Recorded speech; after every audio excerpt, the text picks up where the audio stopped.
बहुभुज का पॉलीगॉन। बहुभुज पॉलीगॉन का आज तीसरा चैप्टर होगा। वो आज विकर्णों की संख्या निकालने के लिए बताएंगे। किसी भी बहुभुज में कुल विकर्णों की संख्या होता है वो n इंटू n माइनस 3/2। किसी भी बहुभुज में कुल विकर्णों की संख्या होता है n इंटू n माइनस 3/2, जहाँ n बराबर भुजाओं की संख्या, जहाँ n बराबर भुजाओं की संख्या, जहाँ n बराबर क्या होता है, भुजाओं की संख्या। किसी भी बहुभुज में कुल विकर्णों की संख्या होता है n इंटू n माइनस 3/2। जैसे हम सवाल में बोलेंगे, अब एग्जाम्पल में, जैसे ये आपका कोई चतुर्भुज है। अब इस चतुर्भुज में हम बोलेंगे कि कुल विकर्णों की संख्या कितना होगा। तो इस चतुर्भुज में देखिए कितना भुजा है, 1 2 3 4। तो n के स्थान पर कितना रखेंगे, 4।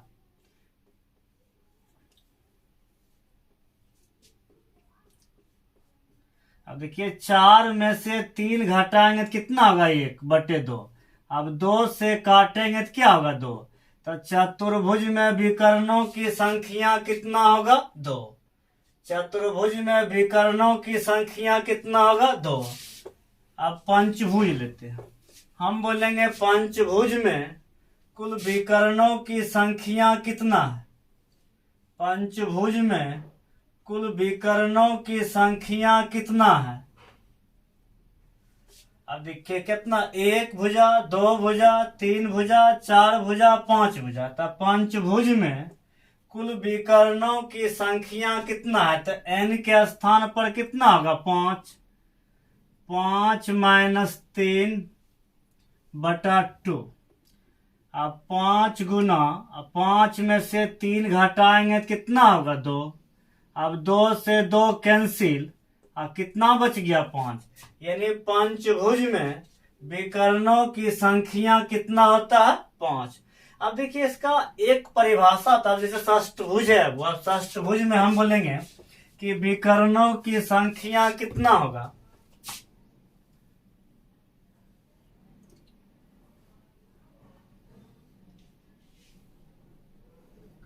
अब देखिए ये 6 भुजा है वो, 1 भुजा, 2 भुजा, 3 भुजा, 4 भुजा, 5 भुजा, 6 भुजा।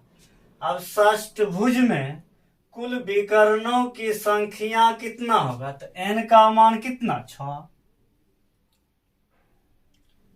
6 माइनस 3/2। अब देखिए 6 गुना, और 6 में से 3 घटाएंगे तो कितना होगा, 3/2। अब देखिए काट देंगे 3 से, तो 3 तिया कितना होगा, 9। यानी षष्ठभुज में विकर्णों की संख्या कितना होगा, 9। अब इसका एक बेसिक देखिए प्रश्न है, वो विकर्ण का परिभाषा क्या होता है। विकर्ण की परिभाषा होता है कि किसी भी बंद या आकृति में अब 3 या 3 से अधिक भुजा वाले बंद या आकृति में जो दोनों कॉर्नर को छूती है वो, उसको क्या बोलेंगे, विकर्ण। उसको क्या बोलेंगे, विकर्ण। क्योंकि कुल विकर्णों की संख्या, विकर्णों की संख्या बराबर n इंटू n माइनस 3/2। अब देखिए हम सवाल में बोलेंगे, अब प्रश्न में आपको, जैसे ये आपका चतुर्भुज है, तो चतुर्भुज में कुल विकर्ण की संख्या कितना होता है। देखिए 1 भुजा, 2 भुजा, 3 भुजा, 4 भुजा। तो n का मान कितना रखेंगे, 4। और 4 में से 3 घटाएंगे तो कितना होगा, 1। अब देखिए 4 गुना, 4 में से 3 घटाएंगे तो 1 होगा। अब 2 से काट दीजिए, तो 2 गुना 1 कितना होगा, 2। यानी चतुर्भुज में विकर्ण की संख्या कितना होगा, 2। अब विकर्ण की परिभाषा है कि जो 2 कोना को छूता है उसको विकर्ण बोलेंगे। जो 2 कोना को छुएगा उसको क्या बोलते हैं, विकर्ण बोलते हैं। बेसिक बाबू, तो देखिए एक इस कोना से इस कोना को मिला सकते हैं और इस कोना को इस कोना से मिला सकते हैं, और कुछ मिलेगा नहीं मिलेगा। इसलिए चतुर्भुज में कितना विकर्ण होता है? 2। अब जैसे हम बोलेंगे पंचभुज में विकर्णों की संख्या कितना होगा, तो पंचभुज मतलब 5 भुजा से जो बंद आकृति बनेगा उसको क्या बोलेंगे? पंचभुज। अब देखिए ये पंचभुज है, 1 भुजा, 2 भुजा, 3 भुजा, 4 भुजा, 5 भुजा। तो n का मान कितना होगा? 5। 5 माइनस 3/2। देखिए 5 में से 3 जाएगा, कितना बचेगा? 2/2। 2 से 2 कैंसिल, बराबर कितना? 5।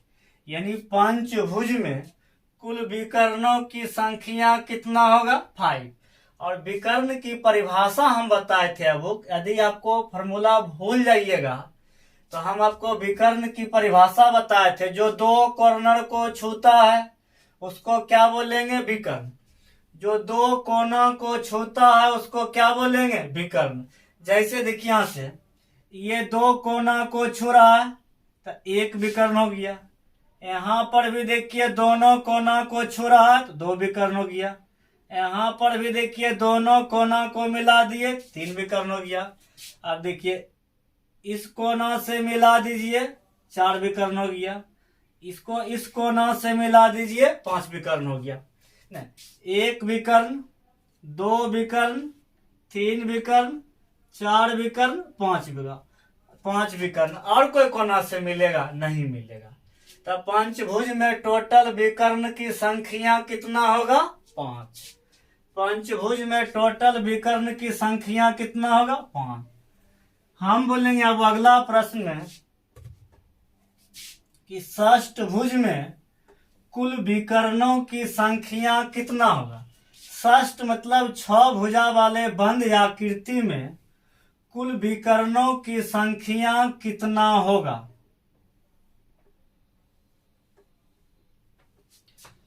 तो देखिए 1 भुजा, 2 भुजा, 3 भुजा, 4 भुजा, 5 भुजा, 6 भुजा। देखिए फार्मूला पर जब हम बैठाएंगे 10 का मान कितना? 6। अब 6 माइनस 3/2। अब देखिए 6, अब 6 में से 3 घटाएंगे कितना होगा? 3/2। अब देखिए 2 से कैंसिल कर देंगे 3, और 3 गुना 3 कितना होगा? 9।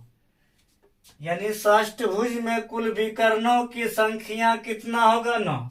और विकर्ण की परिभाषा है जो 2 कोना को छूता है उसको क्या बोलेंगे? विकर्ण। जो 2 कोना को छूता है उसको क्या बोलेंगे? विकर्ण। जैसे देखिए इस कोना को इस कोना से मिला दीजिए, 1 विकर्ण। इस कोना को इस कोना से मिला दीजिए, 2 विकर्ण।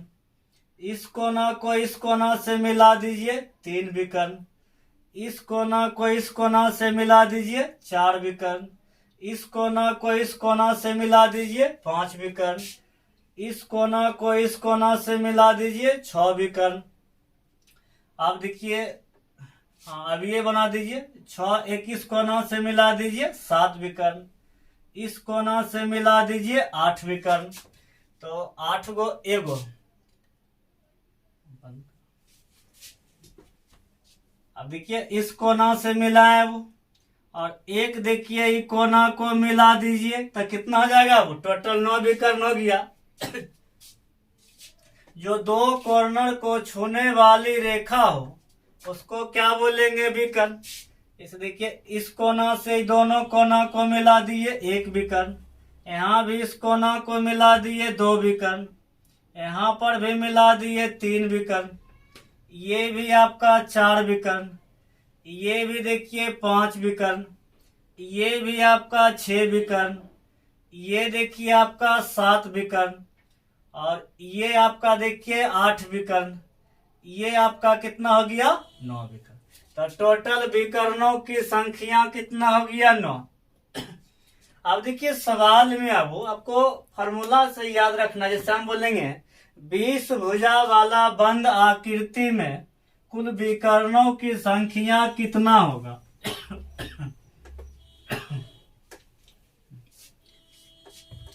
आप बोलेंगे 20 भुजा वाला में बंद आकृति में कुल विकर्णों की संख्या कितना होगा? तो n का मान कितना रखेंगे? 20। अब 20 माइनस 3/2। अब देखिए 20 में से 3 घटाएंगे 17/2। अब काट देंगे अब वो 10 बार में तो कितना आ गया? 170। अब देखिए 20 भुजा वाला आकृति बना के 170 गो विकर्ण खींचना काफी टाइम लगेगा। वो बन तो जाएगा, लेकिन आपको ध्यान रखना है कि कुल विकर्णों की संख्या होगा n इंटू n-3/2। एक चतुर्भुज के विकर्णों की संख्या क्या होगा? एग्जाम में आपको इस तरह से प्रश्न पूछा जाएगा। वो तो देखिए कुल विकर्णों की संख्या होता है n इंटू n-3/2। कुल विकर्णों की संख्या होता है n इंटू n-3/2, जहां n बराबर भुजा की संख्या। तो चतुर्भुज कहता है, तो चतुर्भुज मतलब क्या? 4 भुजा, यानी n का मान कितना होगा? 4। अब देखिए 4 में से 3 घटाएंगे तो कितना होगा? 1। अब 2। अब देखिए 2 से 2 काटेंगे तो 2 गुना 1 कितना बचेगा? 2 गुना 1 आपका 2 ही होगा। तो चतुर्भुज में कुल विकर्णों की संख्या कितना होगा? 2। कहता एक षष्ठभुज के विकर्णों की संख्या क्या होगी? षष्ठभुज मतलब होता है 6 भुजा वाला आकृति में कुल विकर्णों की संख्या ज्ञात करें। षष्ठभुज यानी n का मान 6। n का मान कितना हो गया? षष्ठभुज मतलब 6। अब देखिए n के स्थान पर कितना रखेंगे? 6। अब देखिए 6 माइनस 3 तो कितना होगा? 3। अब 2। अब देखिए काट देंगे 3 दूना 6 तो 3 गुना 3 कितना होगा? 9। यानी षष्ठभुज में कुल विकर्णों की संख्या कितना होगा? 9। कहता है एक 10 भुजा वाले बंद या आकृति में कुल विकर्णों की संख्या ज्ञात करें। यानी n का मान कितना? 10। यानी क्या होता है? n into n-3/2। तो n का मान कितना होगा? 10 भुजा वाला है तो n का मान कितना? 10। और 10 में से 3 घटाएंगे तो कितना होगा? 7। अब 2 से देखिए काट देंगे 2 पचे 10 तब 5 गुना 7 35। 5 गुना 7 35। तो 10 भुजा वाले बंद या आकृति में कुल विकर्णों की संख्या कितना होगा? 35। यानी एग्जाम में जो है इस प्रकार आपको प्रश्न पूछा जाता है। वो कभी कभी आपको करता क्या कि विकर्ण की कुल संख्या दे देगा और भुजा की संख्या पूछेगा। ठीक,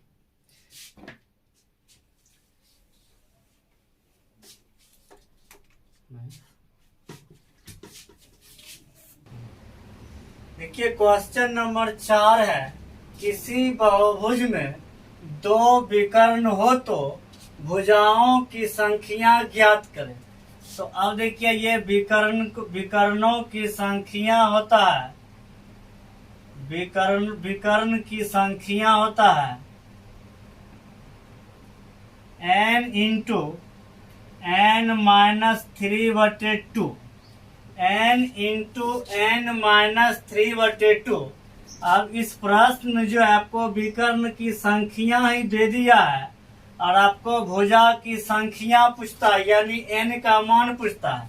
अब देखिए विकर्ण का मान कितना है? 2। n into n-3/2। एक तो आप बाय ऑप्शन बना सकते हैं कि n का मान क्या रखें ताकि हल करने के बाद 2 आ जाए। n का मान क्या रखें ताकि हल करने के बाद 2 आ जाए। जैसे ऑप्शन में आपको दिया रहेगा, ऑप्शन ए में 3, ऑप्शन बी में 2, ऑप्शन सी में 4, ऑप्शन डी में 5। इस तरह से ऑप्शन तो 4 गो रहेगा नहीं, तो n का मान यहाँ पर रखेंगे और हल करने के बाद 2 आ जाएगा, तो हम समझेंगे कि वह जो है भुजा की संख्या वही होगा। अब जैसे ऑप्शन नंबर ए रखेंगे, यहाँ देखिए 3, और 3 में से 3 जाएगा तो 0 होगा, और 0 से कोई भी संख्या में गुना करेंगे तो ये मान क्या हो जाएगा, 0 न होगा। आना चाहिए कितना, 2 ने, तो ये नहीं होगा। अब 2 रखेंगे, देखिए यहाँ 2 रखेंगे और 2 में से 3 घटाएंगे तो -1 हो जाएगा, तो यानी इसको हल करने के बाद आपका मान कितना हो जाएगा, -1 ने, तो ये भी नहीं होगा। आना चाहिए कितना, 2। अब देखिए n के स्थान पर 4 रखेंगे, देखिए ये 4, और 4 में से 3 घटाएंगे तो कितना होगा, 1। अब देखिए इसको 2 से 2 कैंसिल कर देंगे तो 2 बराबर में आ गया, इसके बराबर में, तो n का मान कितना रखने पर, 4 रखने पर। n का मान कितना रखने पर, 4 रखने पर। जब n का मान 4 रखते हैं तो हल करने के बाद आपका मान 2 हो गया, तब भुजाओं की संख्या कितना होगा, 4। भुजाओं की संख्या कितना होगा, 4। भुजाओं की संख्या कितना होगा, 4। और एक आप क्रॉस मल्टीपल से समीकरण से बना सकते हैं वो। अब देखिए क्रॉस मल्टीपल गुना करेंगे, n गुना n, n स्क्वायर, n गुना -3 और 2 गुना 2 तो 4, तो n स्क्वायर -3n -4 बराबर 0। तो आप इक्वेशन में जानते होंगे, अब इस 3n को 2 ऐसा फैक्टर में तोड़े ताकि गुणनफल आपका जो है ये दोनों -4n स्क्वायर हो, यहाँ जोड़ घटा करने पर -3n हो। तो देखिए n स्क्वायर -4n और प्लस n और -4। तो सवाल में देखिए अब, तो देखिए -4 अब प्लस n, तो घटाएंगे तो -3 होगा। आई दोनों के अपना मन में गुना करेंगे तो ये दोनों साइड वाला के गुणनफल के बराबर होगा वो। अब देखिए दोनों में कॉमन क्या है, n -4। देखिए दोनों में कॉमन क्या 1, n-4। ये दोनों मिल रहा है तो n-4 बराबर 0। फिर देखिए n + 1 बराबर 0। तो देखिए n का मान यहाँ से कितना होगा, 4, और यहाँ से n का मान कितना होगा, -1। तब -1 जो है भुजा की संख्या माइनस में नहीं होता है, भुजा की संख्या माइनस में नहीं होता है, तो n का मान कितना होगा, 4। एक तो ये बताएंगे, ये इक्वेशन हम गुणनखंड जो है एक इनइक्वालिटी पढ़ाएंगे तो वहाँ हम इसको सॉर्ट करने के लिए बताएंगे, ठीक। अभी वर्बली आपको देखना है कि ऑप्शन सही बना लेना है कि n का मान क्या रखे ताकि इसके बराबर वाला के मान के बराबर हो जाए।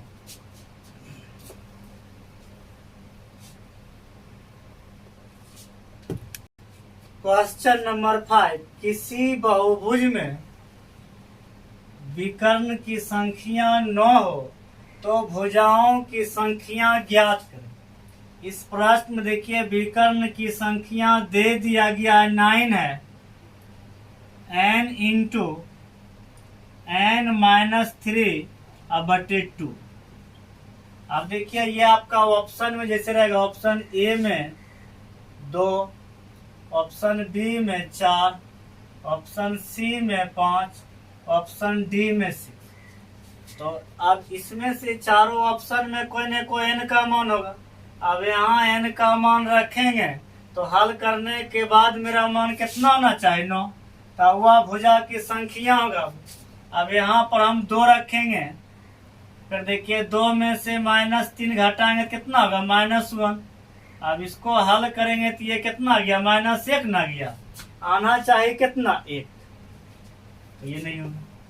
देखिए ऑप्शन नंबर बी चेक करिए, n का मान 4, फिर 4 में से 3 घटेगा तो 1। अब देखिए 2 दूना 4, तो 2 गुना 1 कितना होगा, 2। तो n का मान कितना हो गया, यहाँ से 2 ना गया, हल करने के बाद आना चाहिए कितना, 9। तो ये भी नहीं होगा। 5 रखिए भाई, देखिए 5, 5 में से 2 3 घटाएंगे 2 होगा, 2 से 2 कैंसिल, तो हल करने के बाद कितना आ गया, आना चाहे कितना 9, तो ये भी नहीं होगा, ये भी नहीं होगा, ये भी नहीं होगा। अब ऑप्शन नंबर डी चेक करते हैं। n का मान 6, अब 6 में से 3 घटाएंगे तो कितना होगा 3। अब देखिए काट देंगे, 3 दूना 6, 3 गुना 3 कितना हो गया 9, तो n का मान कितना रखने पर 9 आ गया, अब इसके बराबर में आ गया न, तो n का मान कितना रखने पर 6। यानी जो है किसी बहुभुज में 9 विकर्णों वाली हो तो भुजा की संख्या कितना होगा 6।